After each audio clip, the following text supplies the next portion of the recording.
Hi guys, পুকুর ছেঁচা পন্ডে মাটি দেওয়া হবে, মাটি দিয়ে জল দেওয়া হবে, কি জন্য কালচার আবার স্টার্টিং হবে। আর এদিকে এসে দেখি না দুটো চিংড়ি, এখানটায় দেখি না বাগদা চিংড়ি বড় বড়। কাকা এসে কাকা মাটি বাটি দিচ্ছে এর মধ্যে, আউটলোডের মধ্যে দিয়ে এখানটায় করছে। আমি আবার অন্য ফন্ডে চলে এসেছি, এসে এই ফন্ডে আউটলোডে মাটি দেওয়ার জন্য রেডি হয়ে গিয়েছি। আমি এদিকে বস্তা বস্তা ভর্তি করে নিয়েছি, মাটি ভর্তি করে এদিকে লাইন করে দিয়েছি ভালোভাবে।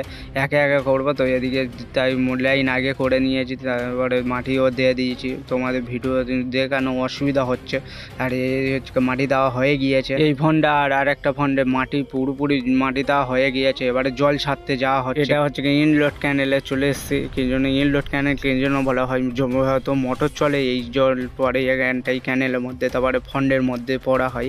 জল ঝাড় ঝাড় ফন্ডে লাগবে সেরকম ভাবে না হয় ফন্ডের মধ্যে। ইনলোডে পাইপ খুলে দেওয়া হয়েছে, এরকম ভাবে জল পড়তে পড়তে ফুল হয়ে যাবে পাইপে করে যেতে যেতে। কাকাও এই ফন্ডে পাইপ খুলে দিয়েছে।